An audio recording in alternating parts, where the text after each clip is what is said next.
Waalaikumsalam warahmatullahi wabarakatuh. Bagaimana kabarnya Ananda? Alhamdulillah baik Bu. Alhamdulillah. Sudah siap untuk mengikuti pembelajaran kita hari ini? Sudah. Sudah? Ya. Sepertinya Ananda belum siap. Silahkan rapikan mejanya dulu. Kalau ada sampah dibuang ke tempat baru ya.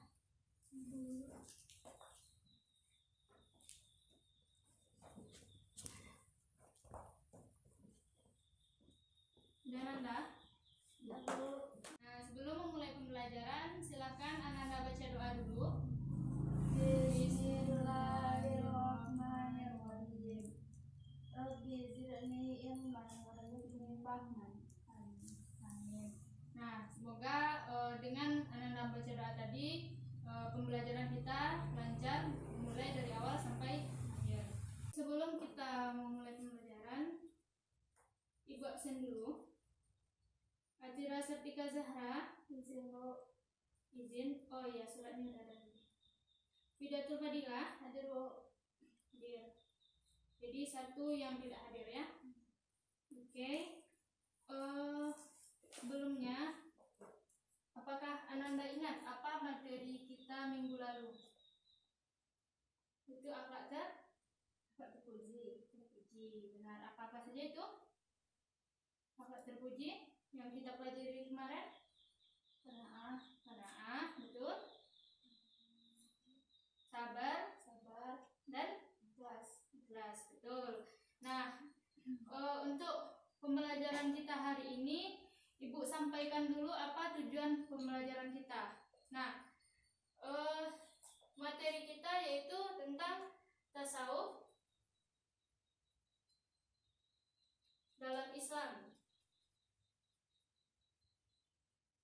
Nah, sebelumnya tujuan pembelajaran kita tentang tasawuf dalam Islam ini, yang pertama, Ananda harus bisa menjelaskan dan memahami apa itu pengertian dari tasawuf. Yang kedua, Ananda juga harus bisa memahami sejarah perkembangan tasawuf, mulai dari abad pertama sampai abad kelima. Nah, kemudian Ananda juga harus mengetahui apa itu dasar dari tasawuf ini. Apa-apa saja ayat yang menjelaskan tentang tasawuf. Nah, yang terakhir yaitu Ananda harus memahami ilmu dan apa-apa saja pembagian ilmu dari tasawuf ini. Nanti ada Ibu jelaskan, yaitu dari tasawuf amali, tasawuf akhlaki, tasawuf amali, dan tasawuf falsafi. Nah, jadi Ananda harus memahami. Setelah kita belajar tentang tasawuf dalam Islam ini, Ananda harus menguasai keempat poin tersebut. Nah, kemudian Ananda dalam tasawuf ini, kita kan sedikit motivasi dari Ibu. Dalam tasawuf ini artinya kita kan gini. Ananda tahu apa itu tasawuf? Menyucikan diri. Ilmu tentang menyucikan diri. Nah, jadi dalam tasawuf ini kita belajar ilmu-ilmu tentang menyucikan diri.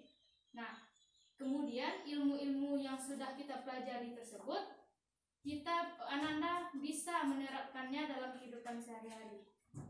Nah, begitu ya. Pertama, kita bahas dulu pengertian tasawuf menurut bahasa dan menurut istilah. Ada yang tahu menurut bahasa apa? Ada bawa bukunya? Nah, coba dibuka pada bab berapa? Kelima. Bab 6. Bab 6. Ya, betul. Coba Ananda lihat, menurut bahasa itu ada 3. Yang pertama yaitu Sof. Nah, betul. Saf. Yang kedua Suf. Dan yang ketiga Ahlus. Sufa, benar. Nah, dari ketiga ini kan menurut bahasa. Yang pertama saf. Saf artinya baris dalam sholat. Nah, kenapa kenapa bisa disebut dengan baris dalam sholat? Karena pada waktu itu dipahami bahwa yang berada di saf pertama ketika sholat yaitu orang-orang sufi. Nah, yang kedua yaitu suf. Suf artinya wall atau bulu domba. Nah, kenapa bisa dikatakan suf? Karena itu merupakan ciri khas orang-orang sufi. Mereka biasa memakai pakaian yang terbuat dari bulu domba. Nah, itu ciri-ciri orang sufi itu. Kemudian ahlus sufah. Ahlus sufah ini artinya pezuhud, para zuhud. Pezuhud. Nah, kemudian ahli ibadah. Nah, kenapa? Karena orang-orang sufi itu adalah orang-orang yang zuhud dan ahli ibadah. Nah, ada yang tahu apa itu zuhud? Ingat pelajaran kita minggu lalu tentang akhlak terpuji yaitu zuhud? Tidak ingat Anda? Nah, zuhud itu sikap menghindari dunia secara mencintai dunia secara berlebihan. Jadi orang yang zuhud ini dia lebih ke akhirat, lebih mencintai akhirat daripada urusan dunia. Nah, itu yang zuhud. Nah, kemudian menurut istilah adalah ilmu-ilmu yang mempelajari atau yang mengetahui tentang cara bagaimana kita menyucikan diri. Ilmu cara menyucikan diri atau jiwa dan cara menjalankan akhlak. Nah, betul. Cara menjalankan akhlak baik dan cara membangun zahir dan batin. Betul. Membangun zahir dan batin. Dan yang terakhir untuk memperoleh kebahagiaan dunia, kebahagiaan yang abadi. Kebahagiaan yang abadi itu yaitu di mana tempat kita yang abadi? Di akhirat. Betul. Nah, sudah paham sampai di sini Anda pengertiannya menurut bahasa dan menurut istilah. Nah, kemudian Anda harus mengetahui dulu apa dasar atau ayat yang menjelaskan tentang tasawuf, yaitu Quran surat Asy-Syams ayat 7 sampai 10. Nah, kita baca sama-sama ya. A'udzubillahi minasyaitonirrajim. Bismillahirrahmanirrahim. Wa nafsin wa ma sawwaha fa'alhamaha fujuraha wa taqwaha. Qad aflaha man zakkaha wa qad khaba man dassaha. Nah, ini adalah ayat tentang menjelaskan tentang menyucikan diri dan rasa ketakutan kepada Allah. Nah, siapa yang bisa baca artinya? Nah, silakan Fidiatul. Yang lain simak ya. Artinya, dan jiwa serta penyempurnaannya, maka Allah mengilhamkan kepada jiwa itu jalan kefasikan dan ketakwaannya. Sesungguhnya beruntunglah orang yang mensucikan jiwa itu, dan sesungguhnya merugilah orang yang mengotorinya. Nah, di sana sudah dijelaskan bahwasanya Allah mencintai orang yang menyucikan diri dan bertakwa. Takwa artinya takut kepada Allah, dan pada ayat terakhir Allah tidak menyukai orang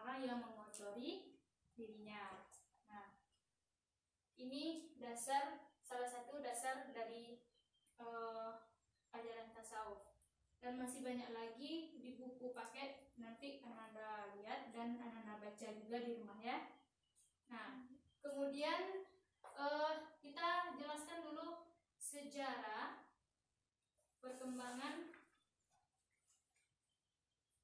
tasawuf. Yang pertama yaitu pengertian, yang kedua dasar ayat-ayat atau dasar tasawuf, kemudian yang ketiga yaitu sejarah tentang perkembangan tasawuf. Nah, Anda lihat di buku terdapat 4 fase. Nah, yang pertama yaitu fase pertama abad ke-1 dan 2 Hijriah. Nah, Ibu jelaskan perkembangan tasawuf pada abad ke-1 dan ke-2 Hijriah ini belum bisa disebut dengan tasawuf, tapi lebih tepatnya disebut dengan masa atau fase kezuhudan, yang mana pada waktu itu lebih bersifat amaliyah daripada bersifat pemikiran. Nah, pada abad ke-1 dan ke-2 ini perbuatan-perbuatan amaliyah yang ada pada yang para sufi lakukan pada masa itu, diantaranya yaitu memperbanyak ibadah. Nah, memperbanyak ibadah amaliyah yaitu perbuatan. Memperbanyak ibadah, menyedikitkan makan dan minum. Nah, menyedikitkan makan dan minum ini merupakan salah satu contoh dari sifat zuhud. Nah, kemudian menyedikitkan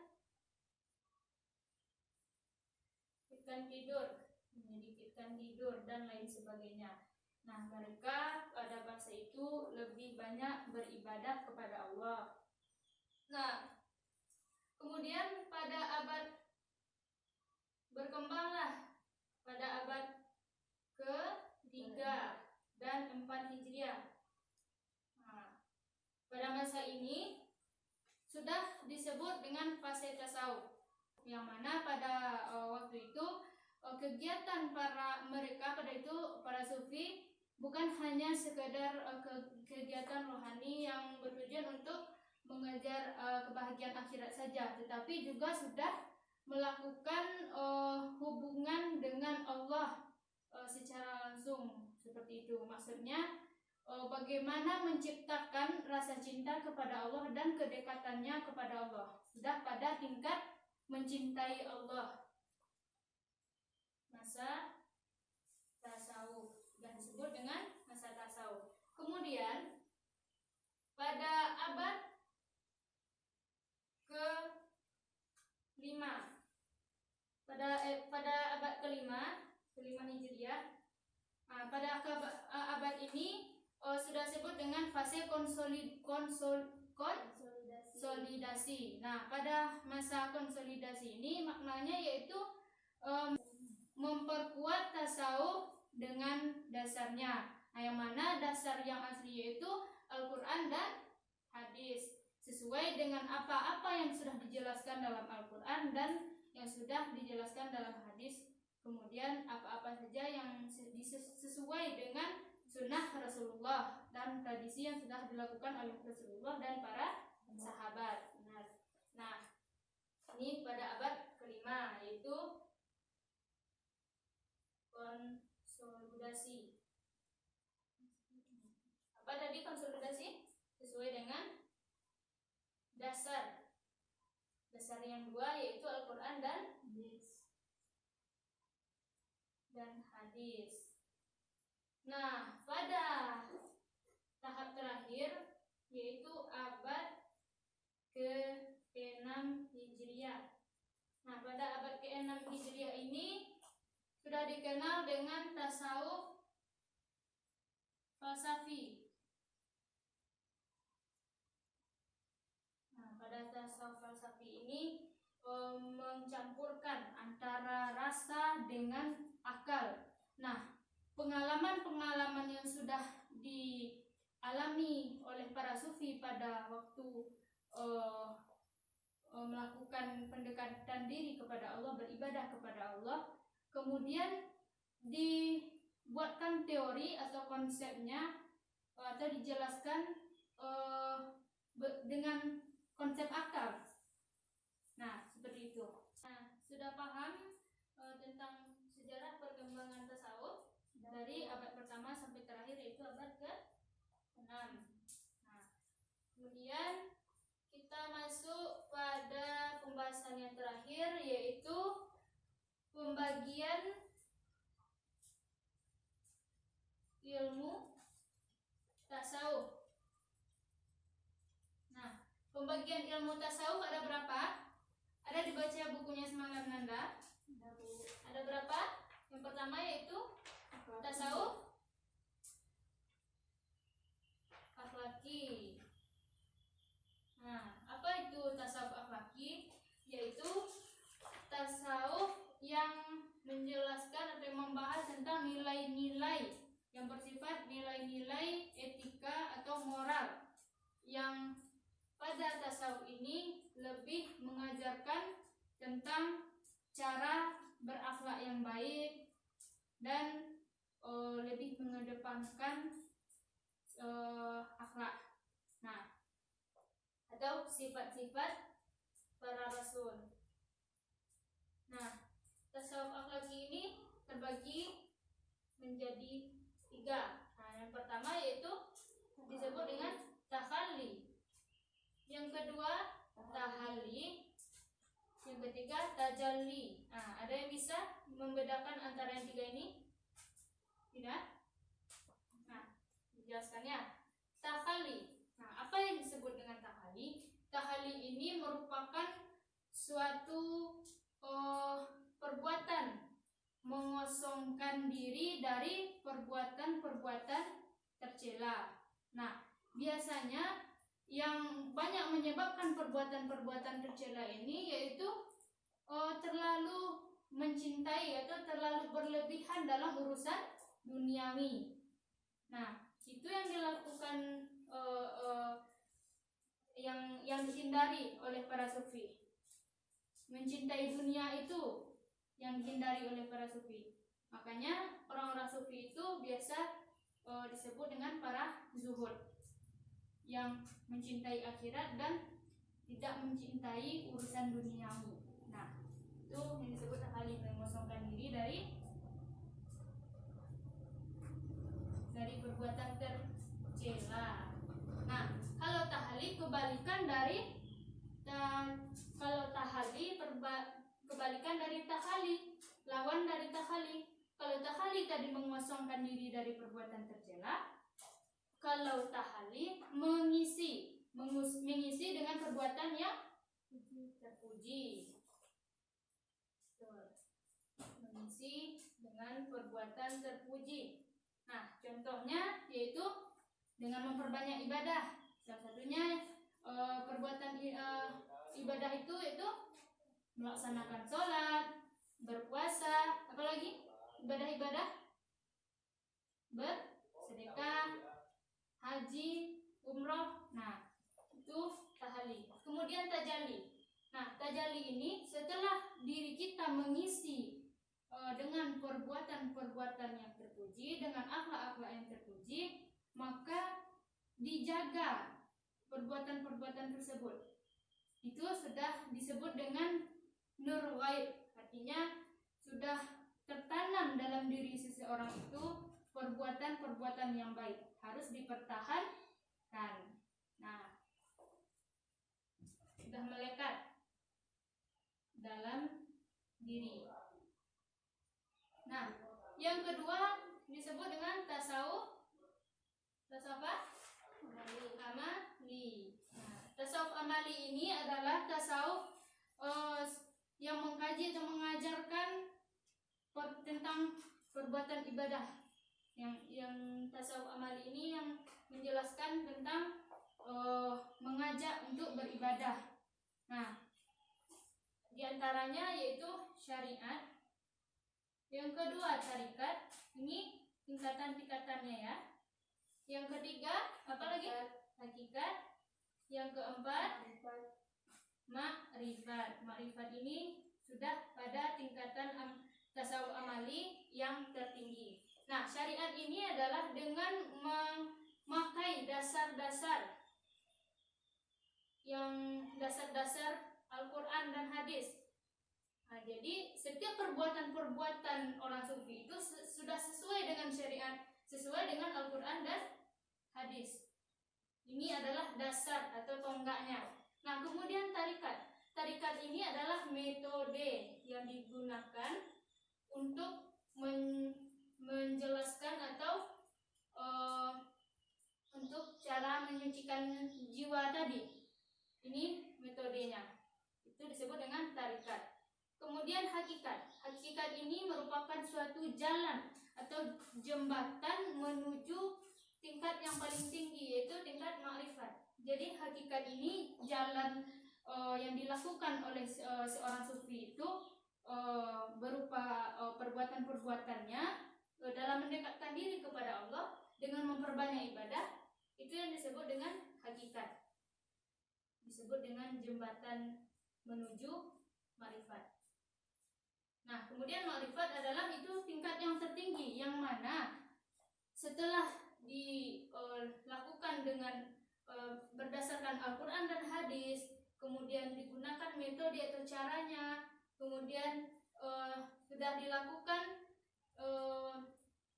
dan sebagai jembatan menuju makrifat, sudah dilakukan perbuatan-perbuatan baik itu, kemudian sampailah kepada makrifat tingkat yang tertinggi, yaitu kata dalam tasawuf itu bahwasanya makrifat itu sudah menyatu antara diri seseorang itu dengan Tuhan. Sudah melekat dalam diri orang tersebut rasa cinta kepada Allah. Itu tingkat yang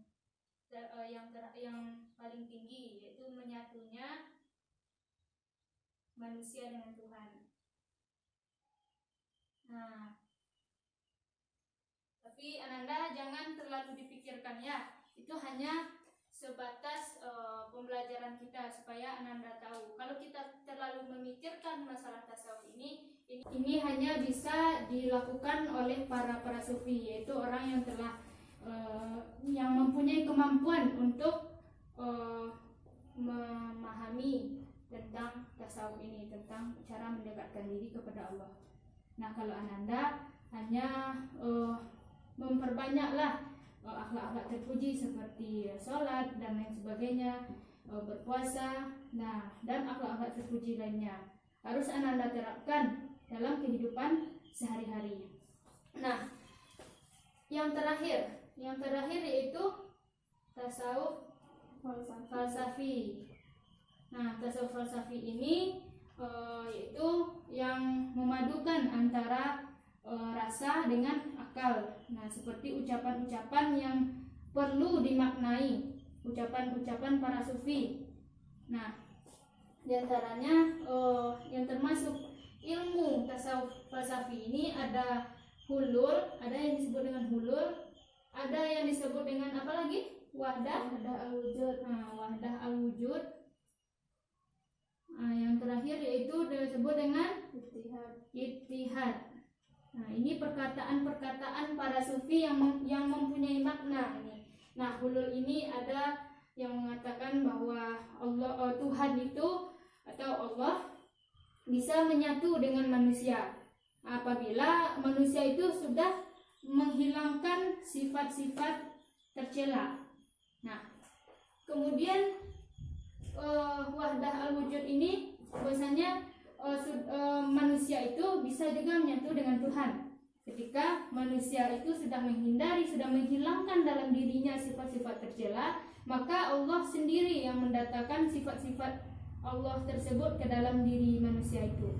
Bukan badannya yang menyatu, tetapi sifat-sifat baik Allah lah yang melekat kepada tubuh, kepada dalam diri manusia tersebut. Nah, kemudian Ittihad. Nah, ittihad ini itu sudah tingkatan yang paling dalam, bahwasanya Allah dengan manusia itu sudah menyatu dan sudah dalam rasa cintanya, sudah menyatu antara Tuhan dengan manusia. Itu menurut ilmu tasawuf. Nah, seperti itu. Apakah Nanda sudah memahami semuanya? Sudah paham? Tidak ada pertanyaan? Ada? Tidak. Nah, baik. Nah, kalau tidak ada pertanyaan berarti Ananda sudah paham semuanya ya. Nah, untuk minggu besok Ibu akan bertanya lagi tentang pembahasan kita. Sudah dicatat tadi ya? Sudah. Nah, nanti di rumah dibaca-baca lagi bukunya, dipahami lagi. Minggu depan akan Ibu tanya lagi. Oke? Kita akan mengadakan kuis untuk 5 soal. Sudah? Nah, baik. Ibu akhiri pertemuan kita pada kali ini. Ibu ucapkan alhamdulillah. Assalamualaikum warahmatullahi wabarakatuh.